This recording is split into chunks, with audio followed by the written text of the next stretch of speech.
Hello, everyone. I want to thank you for attending today's webinar, What is Counter? We will go ahead and get started. I'm sure there will be a few last-minute stragglers.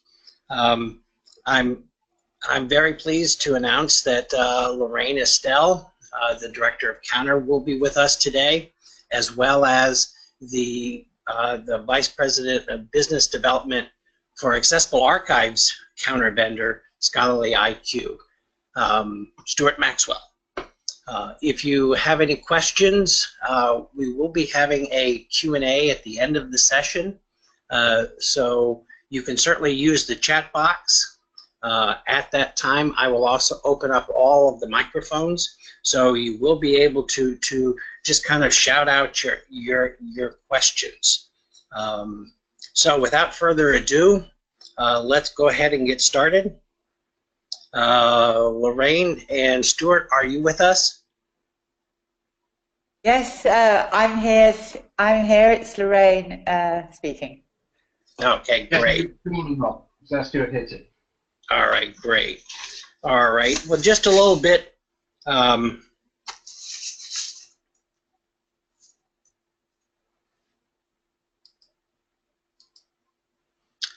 Just to give you a little update on Unlimited Priorities. Unlimited Priorities is the exclusive content and production, sales, and marketing representative for Accessible Archives. And a lot of the services that are provided by Accessible Archives come through Unlimited Priorities, including your counter usage reports.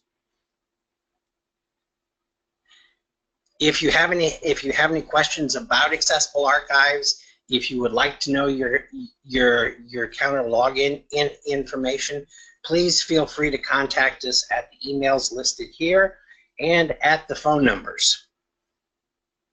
And I will say that while we are listed in Cape Coral, Florida, we survived Hurricane Irma, and we're up and running without any problems.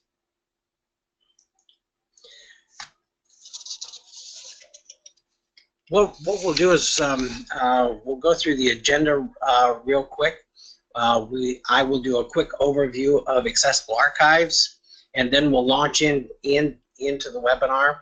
Stuart Maxwell will start out with the overview of Counter, go through why we have a standard, Counter reports, and then Lorraine will give us an update on Release 5, and then we will finish it out with Sushi and the librarian portal.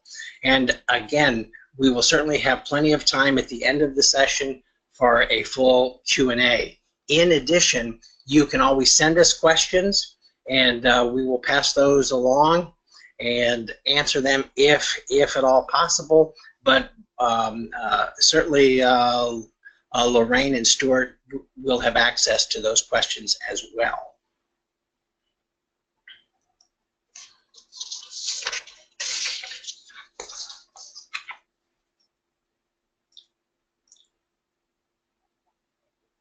Primary sources document the past. Aside from human memory and the unrecorded passing down of information from generation to generation, histories based upon primary sources are really the only way the current generation can hope to understand what happened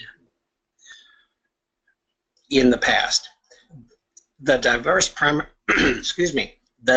primary source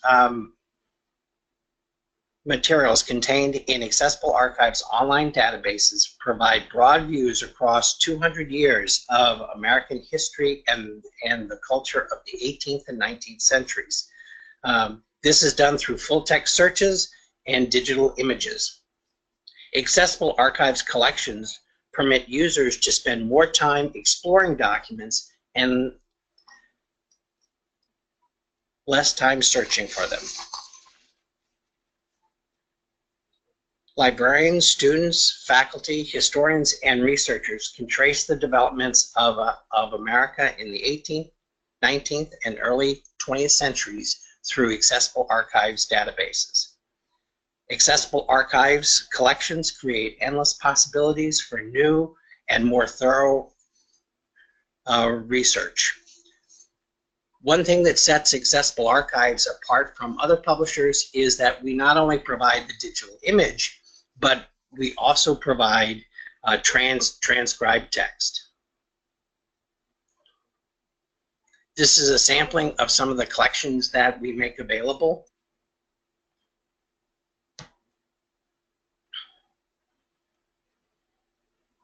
And this is a list of the disciplines that can utilize Accessible Archives collections. And certainly this is not all of them.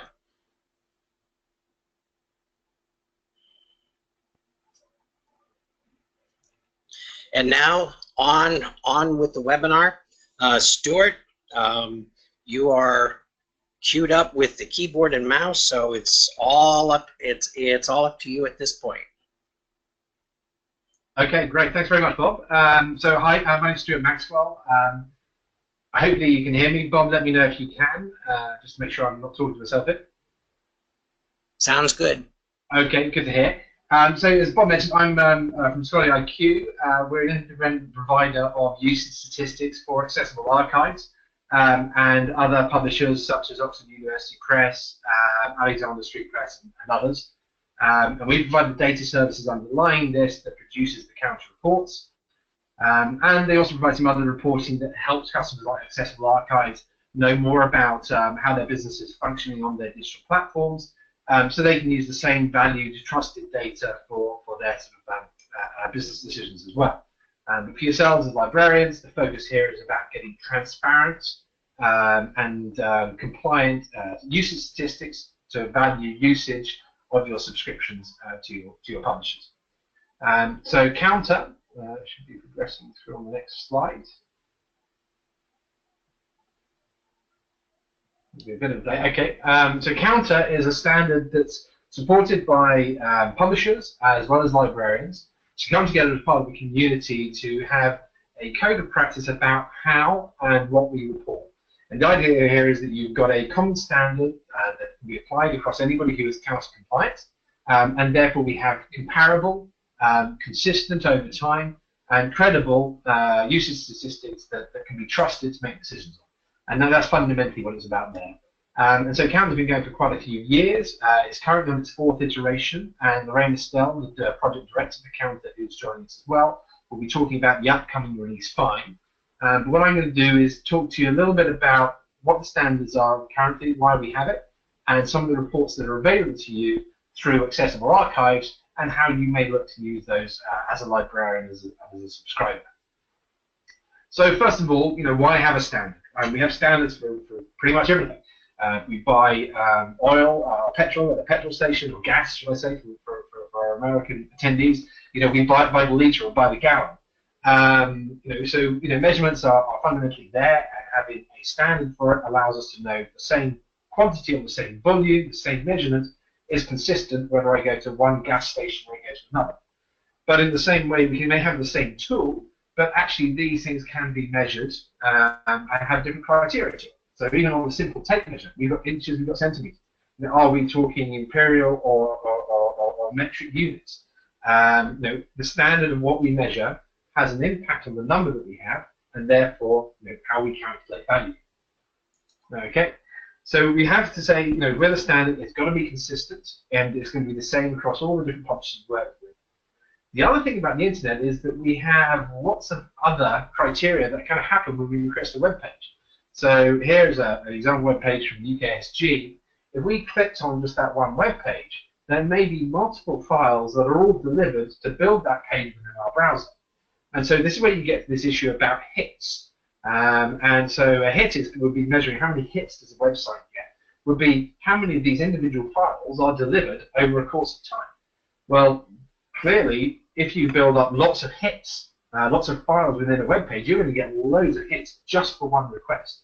So there's a criteria about how we measure this. There's also in online measurement, there are things like Google bots. So they're friendly bots, and there are other spiders that crawl content. Some of these are friendly, some of them aren't. Some of them we want to welcome as publishers, but others, maybe more nefarious and scraping content. But as far as a subscriber is concerned, trying to understand usage value, we don't want to be reporting that to a librarian because it's not actually an end user who's getting value from that content by that activity. So again here, the standards need to look at what we should be measuring, why we should be measuring, and how we should be measuring. Okay, so this is all part of this criteria. When we look at digital data, what are we measuring and how do we understand the value that it's got for us? Okay, another nature of it as well is that I myself, sometimes when I click on something, particularly maybe if you're online and you're trying to access some content, you might find that you're clicking it multiple times and you do that double click. Well, each time you make that request through the browser, that's another measurement. So there's another count. But again, that may only be an intention of one user interaction. And what we're trying to understand when we look to measure usage is that intent of user consumption of content, and for that to be as close to one user intent as we can possibly measure. So we're trying to get around some of these technical as well as behavioral limitations that in how we measure usage, that it comes as closely to user intent as we can do, because that's where our users, our researchers, where they get their value from.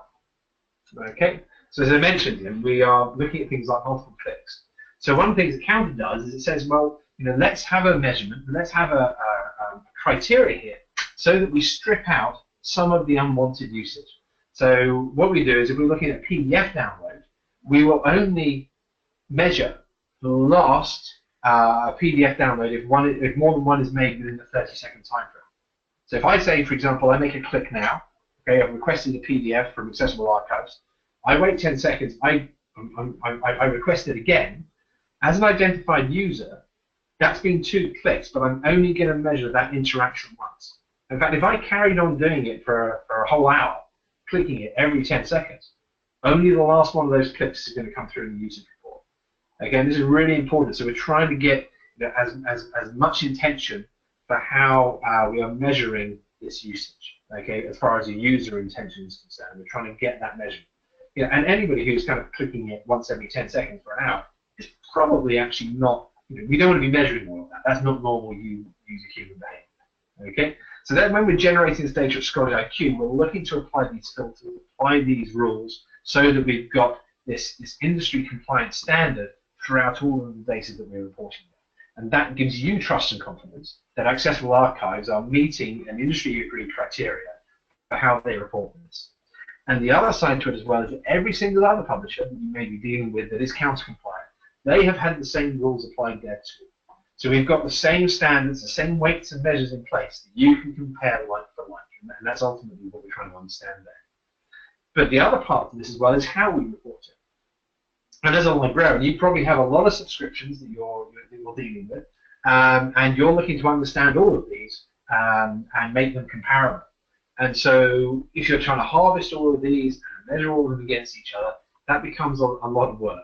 So what Counter also does is it looks to say, let's have a standard in the way these reports are delivered, in the format of them, and then also to harvesting it as well. So if you've got an ERM, a resource management tool, there is a standard called Sushi, which we'll come to towards the end, which is about how to automatically harvest that using XML or JSON into the data that you have into those ERM tools. And that, again, facilitates, as a technical solution, the work that you might otherwise need to do.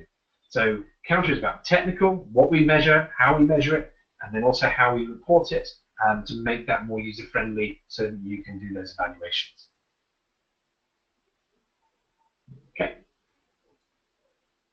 Okay, so this is why Counter is here. As I say, it's been brought together by both publishers and librarians to have a common standard that's agreeable to both, okay, and to make it comparable across all the different publishers that the librarian may work with. And the fundamental thing that most librarians looking at this is to calculate a really core metric, which is cost per download, and understand what value are we getting from our subscriptions across different publishers, across different products within even the same publisher, and are they being measured the same way?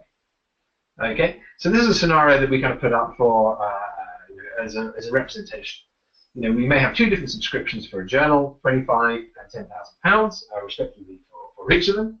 And at the end of the year, we'll look at a journal report and we say, okay, what is the usage from it?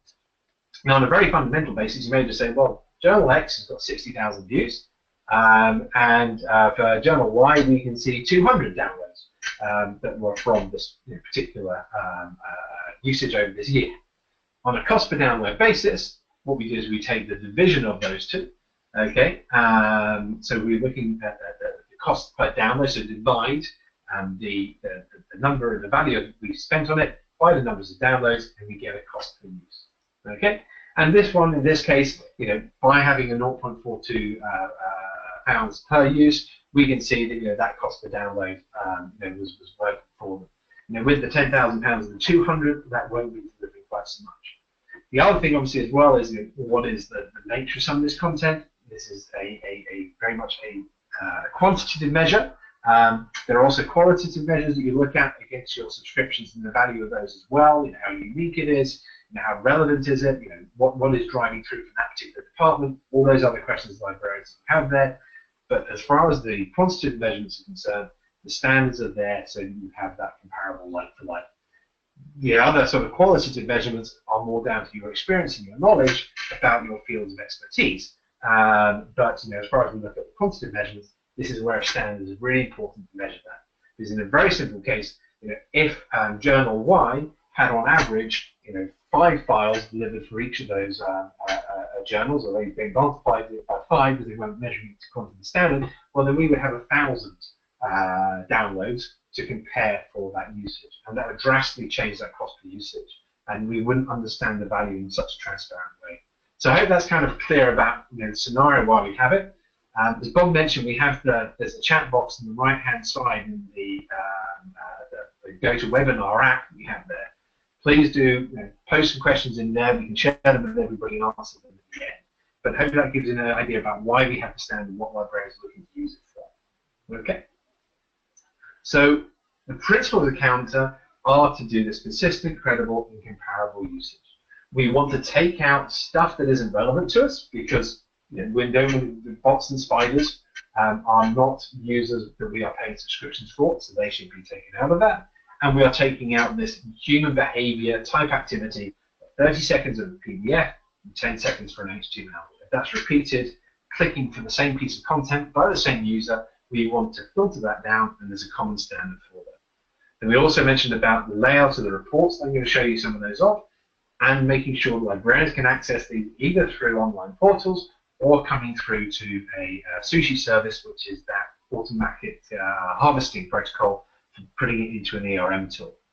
The other side, the last point on this slide, is that every counter compliant vendor and provider will have an independent third-party audit which tests the underlying data and the format of the reports to make sure that they are meeting these standards.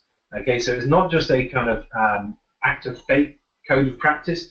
It's a code of practice which is supported through an audit process by an independent third party. Okay, so that should be something that all providers that are counter compliant will also be demonstrating to. Again, increasing the trust and confidence in the data that you are making decisions from. Or, sorry, I should say from which you are making decisions. To be grammatically correct. So moving on to some examples of these reports, how to understand it. In the book reports, there are 5 standard reports that they have here, where we are looking at usage of specifically book content. Okay. In Accessible Archives, we look at the BR2 report, because Accessible Archives are delivering content based upon book parts or book chapters. So within this, each measurement is a download or a request for a book part, filtered on bots and spiders and those other activities at multiple clicks, but it is not including activity on other full book usage, journal metadata, article lists, multimedia, databases, or any of those other things there. A book BR2 or a book report 2 is specifically the numbers of chapters requested. Okay, so go to the Accessible Archives, request a page, HTML for the book part. This will then record that, and when you download the PDF, it will record it in the book 2 as well. So it's both of those activities. Okay, from there. So when we look at the report, what we see on the layout here, the standardized display, is the type of report it is a BR2, your customer name, institutional name, the institutional identifier that comes from Accessible Archives, the period that you have selected for the report, and when it was that this specific report here was run. Okay, and then we talk about the sort of section type you've got. And then within the columns here, we have the individual titles for each of the products from Accessible Archives, the name of Accessible Archives and the platform, and if available, we have the DOI, the ISBN, because these are specific book reports, and each of these line items will be the numbers of requested book parts for in each individual title that's available from Accessible Archives. So hopefully that's a fairly simple starting point about the usage of what I look at from the report there. Okay. In another case, we have, as well as book content from Accessible Archives, there are also journal reports. There are some standard as well as some optional journal reports. The one that Accessible Archives has available and is required to provide for you to account for standard is the JR1 report, where we are looking at the number of successful full-text article requests by month and by journal. So again, here we are looking at the number of article requests from a journal. It is not including multimedia, books, book parts, databases, searches, any of those other things. It's purely the numbers of article requests and downloads. Okay, and this will be there for both HTMLs and for PDFs, okay, or other formats that a publisher will have available. Accessible Archives has for that, but specifically for an article will be included on that request within the JR1 measurement against the journal title format, okay, and then broken down by month. Okay, and the counter standard for producing these is to have this data available for you to see as a report by the 15th of the following month. So we're currently in October, so October's usage date data should be available to you by the 15th of November next month. Okay, this way you can keep, if you want to look at it every month there, you've got a regular update of the usage of how that's performing. So looking through into a sample report here, again we have the same layout that you would expect to see. Again, this helps to make sure that if you are getting multiple reports from multiple publishers for different products, these same layouts are working there so that you can pull these spreadsheets together. You can look at your cost per download. You can perform those spreadsheet calculations in a much more simple way than if you were getting them in different layouts, different templates from lots of different publishers. That would obviously be far more of a workload to take on board to understand your subscriptions. Okay, so for these quantitative measurements, the same structure of the layout at the top, and the titles of the different journals we have, ISSN numbers that are available for the products, and then the reporting period totals are broken down by HTML PDFs as well as for the individual months. Okay, so we're looking to again have this consistent data, remembering that for the HTML we're filtering out multiple requests within a 10-second window and PDFs within the 30-second window.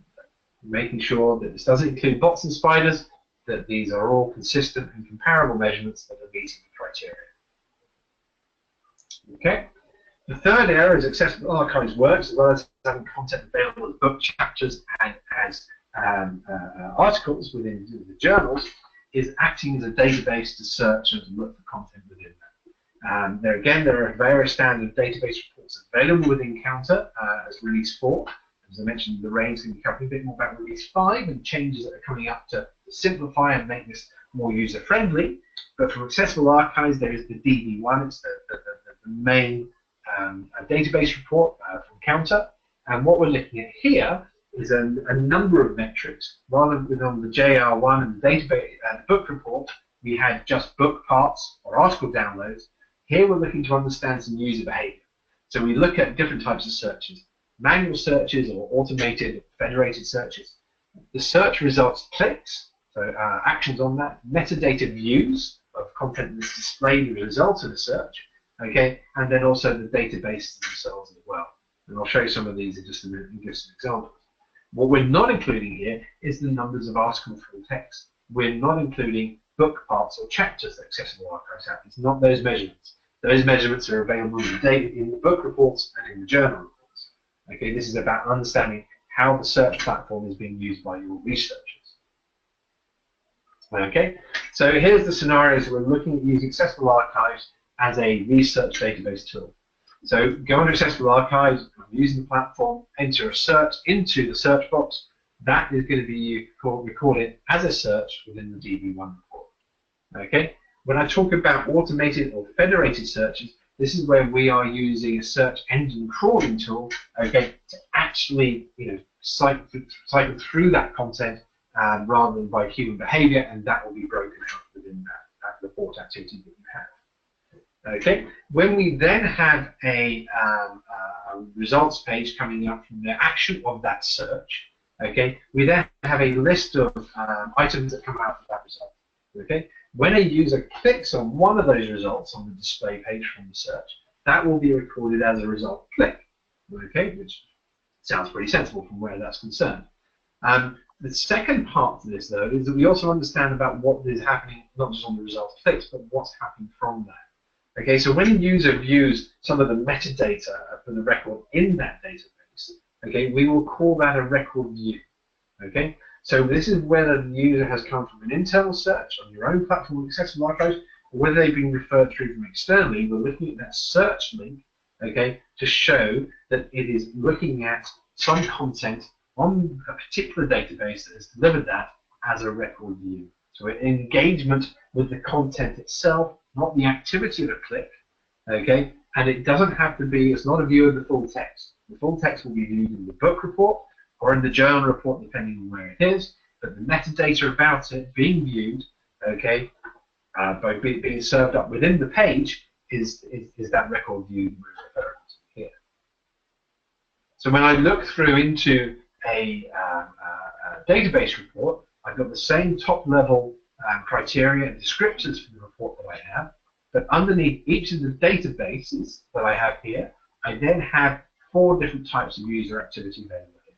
The regular searches, the searches that are automated or federated by the engine tools, the numbers of results clicks, so clicking on the list of items that were referred to from a search activity, and the numbers of records views, the number of items that are viewed subsequent to that, but not including the full text themselves as well.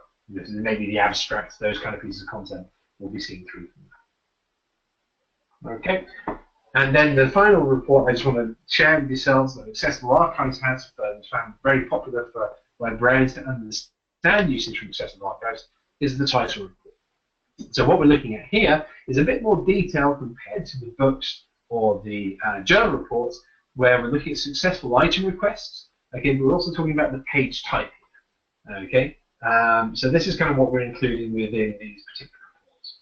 So when these requests come through to Accessible Archives, the TR3 report will record numbers of items that are requested, either table of context, HTML or other formats, sections HTML, and also images. And these will be delivered within the reports that are available there. Okay, so this is giving us a bit more about other content that's served up, users are engaging with.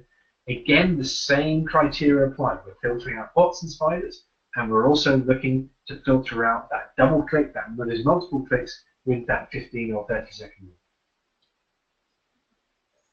rule. Okay, so when I look at a title report, again here, more similar to the database report, there are more line items for each individual title because I have a number of page types that are available for that. You'll see that the platform, the proprietary IDs for the products should all stay the same, okay, for each of these line items that are there. But as I look through the months, I can see how these different activities are occurring. Okay, so this is kind of where I'm using the data, using the TR3 report to not just understand, are users just looking at the full articles or the chapters, what are the other pieces of content types that might also be used by the researchers when looking into Accessible Archives content. So that's the TR3 report, which provides an extra dimension of detail for you to have a look at. Okay, so they're the current Counter Release 4 reports that are there under the current industry standard. I'm also delighted that we've got Lorraine Estelle, the project director for Counter Release 5, who's now going to take you through some more details about where Counter is evolving. So this is responses from librarians and users about how Counter can be improved, how making it more user-friendly, more transparent. But I won't say any more. I'll hand over to Lorraine to explain more of that to you. Thank you. Thank you, Stuart. Thank you very much. I hope everybody can hear me okay. Do let me know if not. Just want to start off really by thanking Accessible Archives for their support as members of Counter. We really greatly appreciate the support that we get from our members. And of course, also to thank Accessible Archives for the invitation to join this webinar today. I'm absolutely delighted to be with you and be able to talk to you a little bit about Release 5 of the Counter Code of Practice.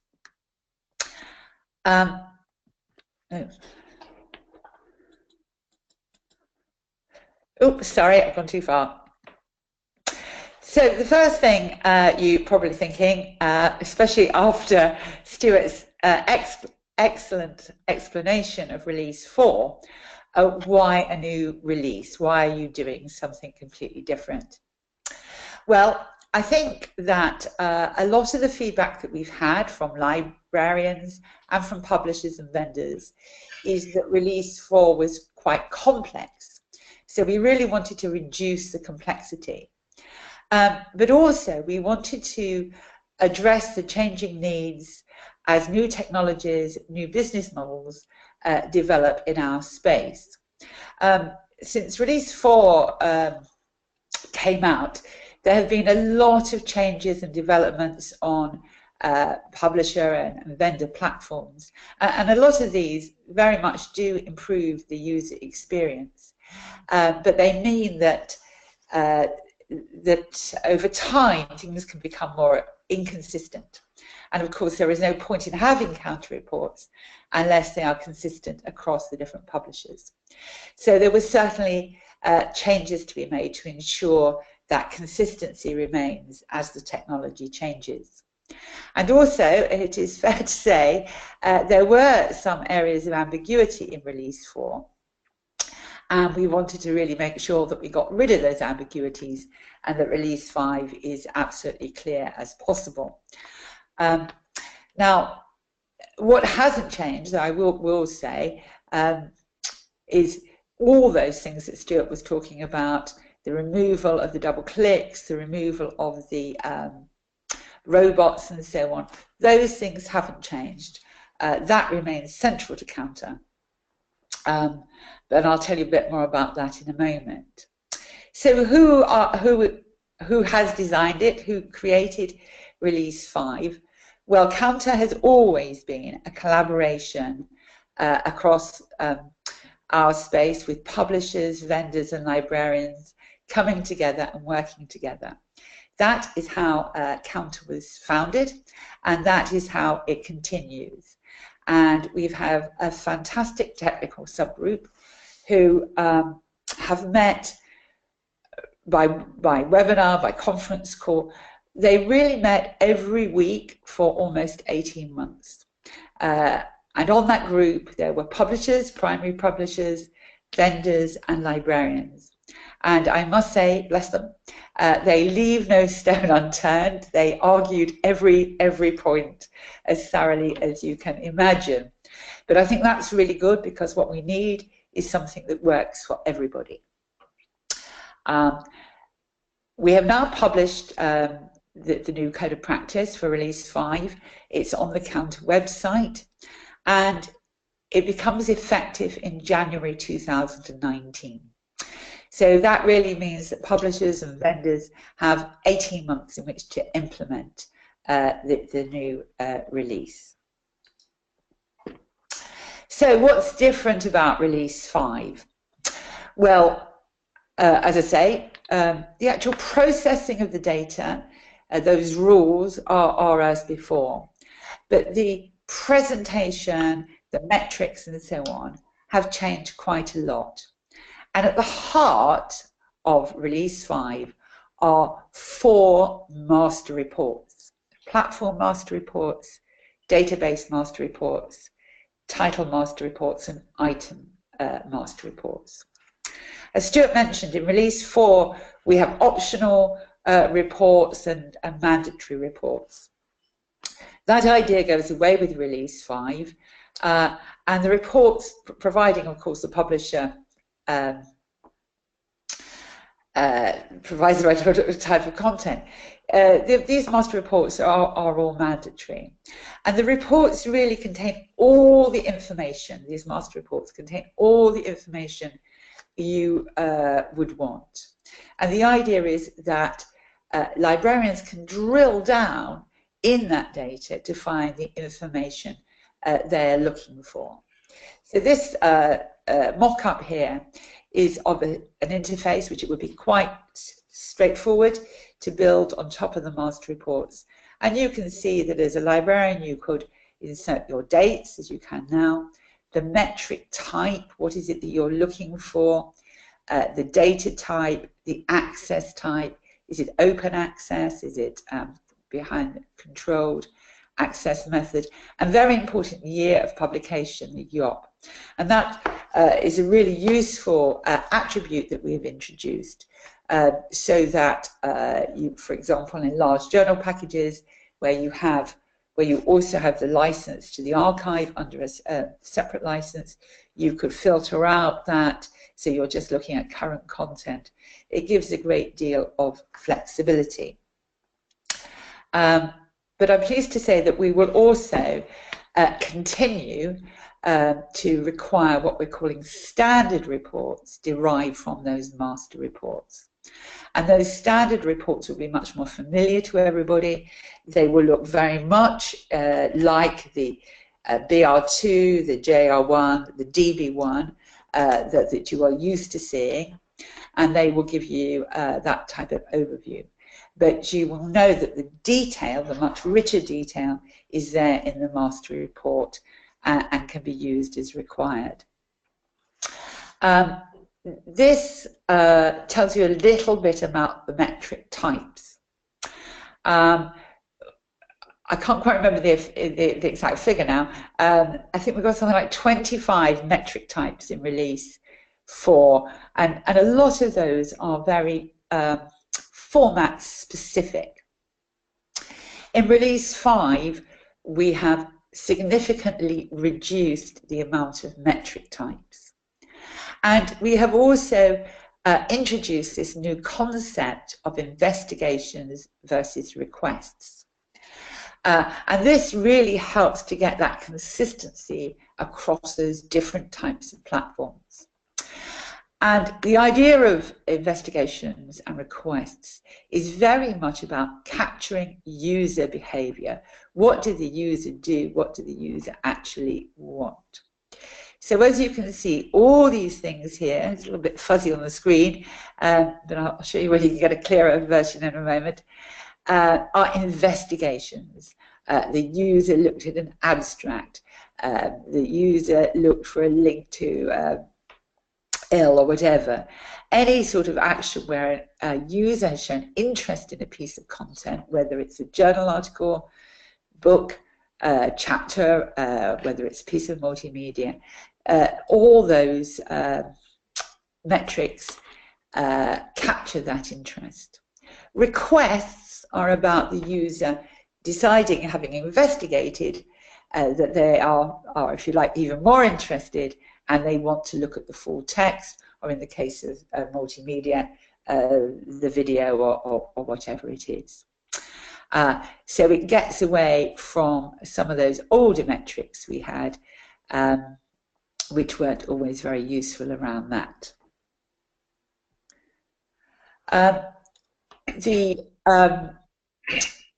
The metrics are useful, but there are also other types of things that you will want to know. So we have additional attributes. Now, time doesn't allow me to go into all these. They are in our guide. But again, as you can see, we have the data type. What type of material was it that somebody was looking at? Was it a journal? Was it a book? Was it multimedia? And so on. The section type. Were they looking at an article? Were they looking at a book section, etc.? Access type. Was the access for content, controlled content, content for which you paid a license? Or was it for open access material funded through article processing charges? Access method. Was it a... we have something in the in release 5 about text and data mining. They won't be in the standard reports, but in the master reports, if you want to see activity around text and data mining that have been agreed by researchers in your institution with a publisher, then that information is there and could be quite valuable for libraries in expressing the value of their subscriptions. And of course, as I've already mentioned, year of publication, very useful attribute. And all of these different things can be used in combination to break out usage details so that you can look, really drill down, find the information you want for a given question. Now, when you first come across this, it is all quite confusing and quite new. At the moment, on the Counter website, and also attached here in the handouts, thanks to Accessible Archives, we have two guides. We have the Friendly Guide to Release 5, Technical Notes for Providers, and that's really the guide for those publishers who are implementing Release 5, giving them the technical detail. And we also have here the Friendly Guide to Release 5 for Providers. Now, it does say providers, and that is primarily aimed at the moment at those publishers and vendors who are implementing Release 5. But I think it's also a useful guide for libraries, and I find it very useful myself because it contains lots of scenarios that really help you to understand investigations and requests and so on, and understand what that means in terms of working out the value you're getting from a subscription.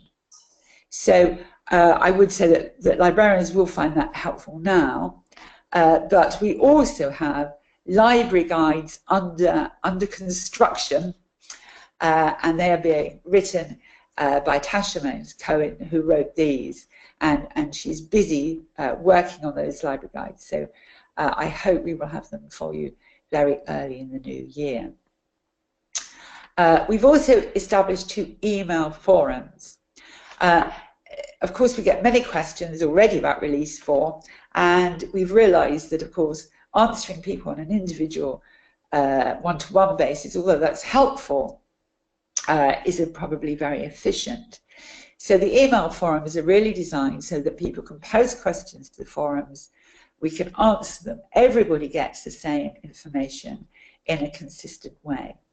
There are 2 email forums that have been set up, one for providers who are implementing Release 5, so that they can post questions about implementation and get the answers. That forum might also be of interest to publishers, to libraries working on Sushi, because there'll be a lot of Sushi discussion on that list. But we have the forum for librarians, and again, that forum will be really there to discuss questions librarians might have about interpreting the new reports, using them and so on. And again, we will be able to share questions and answers, and I very much hope that the members of that forum, it won't just be counter answering questions, but very much a dialogue between the users. In the handouts, I put a little sheet in there about the forums, and if you would like to join one of the forums, please contact me with your email address and I will add you to the forums. So a whistle-stop tour of Release 5, but I hope it's given you a bit of an overview. Now I'm going to hand back, I think, next slide. Thank you, Lorraine, and thank you, Stuart. I really do encourage you all to participate in the email forums. I think conversation is the best way to really bring any issues, needs to the forefront. So please feel free to contact Lorraine, sign up for these forums, and make yourself known. I will say that Accessible Archives is moving to the Release 5. I'm not sure what our schedule is, but I'm sure we will be making available the Release 5 reports as soon as practicable.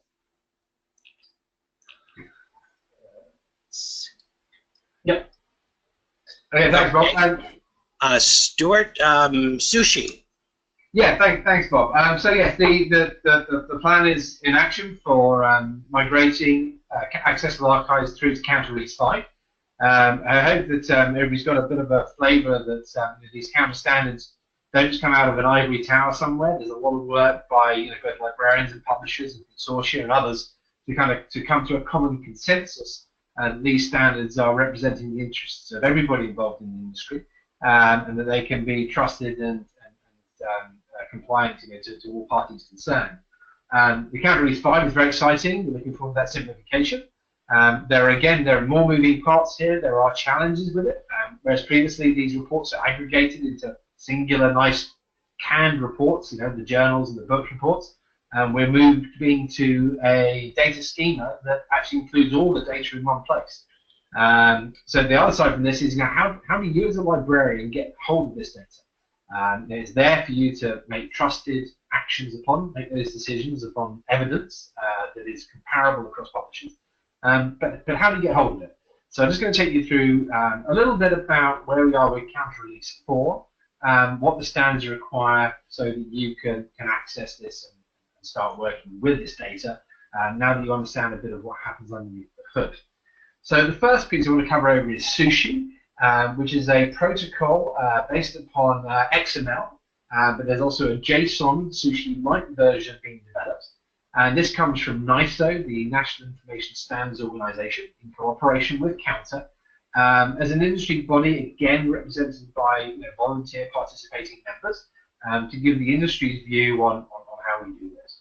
And essentially this looks to use automated protocols to have a request with a encrypted user ID that will pull the usage data down automatically into a resource management tool you might use. So these RERM tools are provided by the likes of EBSCO and ProQuest and others, and there's quite a variety of them that are there, as well as some open source ERM tools that are there for sushi harvesting.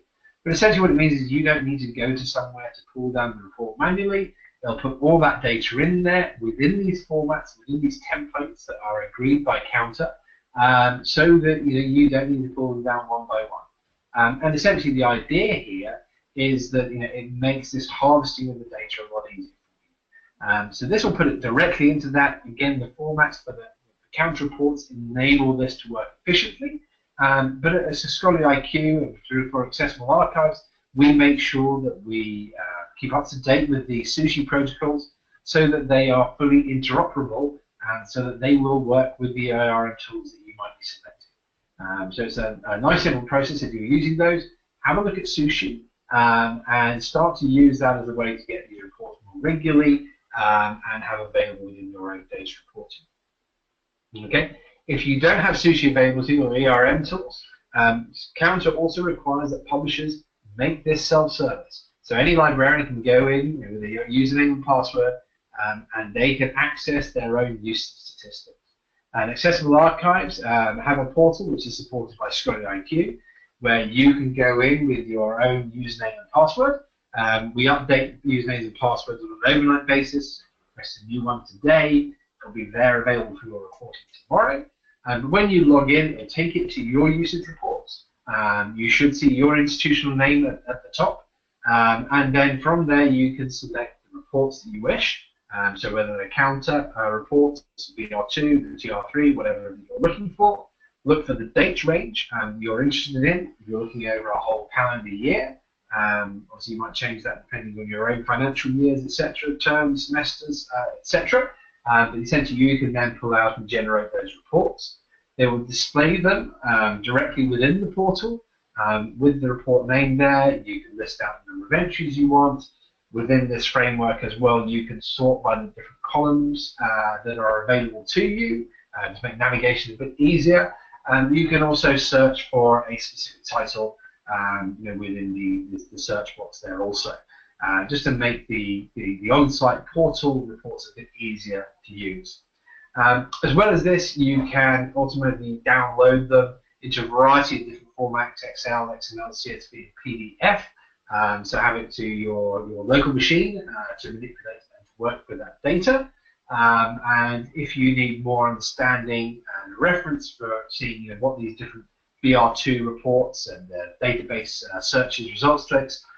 Do have a look at the FAQs, the intro page. They will give you some more detail about the counter metrics and specifications for release 4 that you see there. So the help page is hopefully there, a useful reference for you too, provide a bit of more context about the reports that you have available to you. And finally, at the top, there are also direct links to the Sushi setup service, where you can enter in your institutional data there, an ID, and that will send us an email to set up a requester so that you can plug that into your ERM tool and start harvesting your counter reports using the Sushi protocol, and put those directly into your own resource management tools. So this is the current layout for Counter Release 4. We'll be upgrading this for our accessible archives, who is delighted to be working with as an early adopter for Counter Release 5, and start to embrace these new reports, the simplified metrics that are being brought together there, and continue to provide you with transparent and trusted usage data for you to evaluate quantitative measurements of your subscriptions, through from there. So hopefully there'll be some things you can go and have a look at shortly. But that's the end of my parts here. I hope you have some prompting questions, and maybe recovering over some of the topics we've already mentioned. But as well as questions, if there are any comments about reporting usage and standards and anything else, please do share now and with the rest of the attendees. But thank you very much for your time, all the attendees, for Accessible Archives.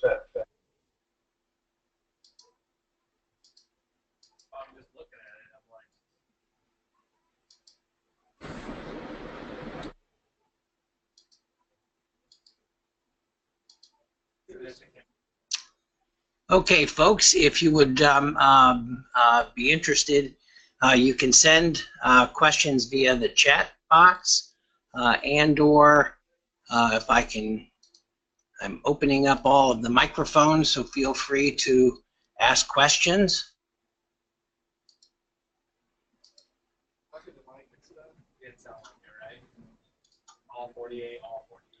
If I miss anyone, please let me know.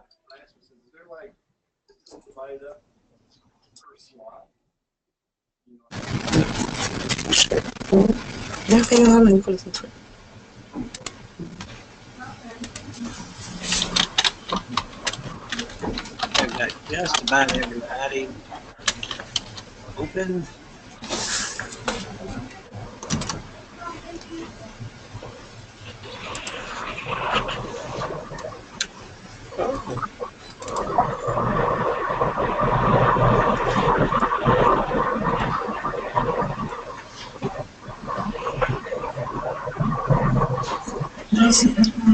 It's this one, but I don't know why you're not getting it. Well, I think we have a hand up. Unmute yourself at this time.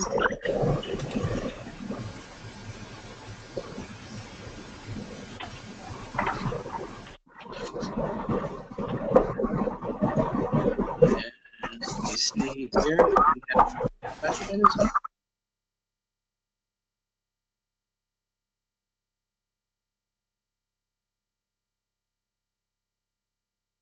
Okay.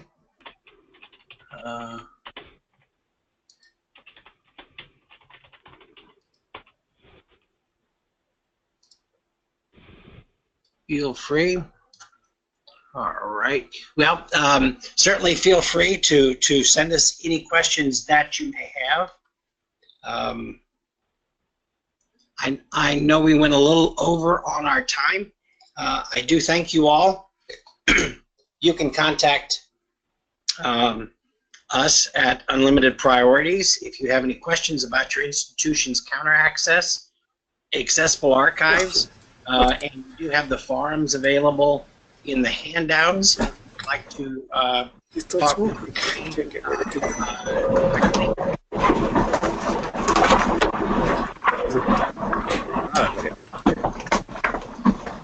I want to thank you all very much for attending, and have a great day. Thank you, Lorraine. Thank you, Stuart, for participating. Where is it at? And Thank you very much for having us. Thank you. Like that, I'm bored. Yeah. thank you all very much, and you all have a good day. You too. Have a good day. It's done. Okay, now he's done.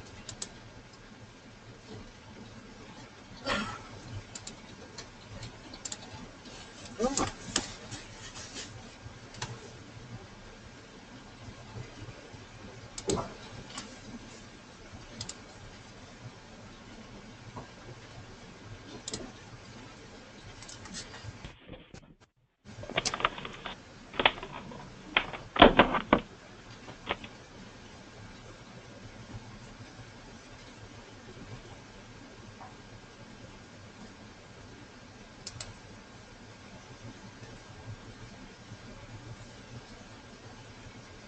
Oh, they're live. Facebook. What she say?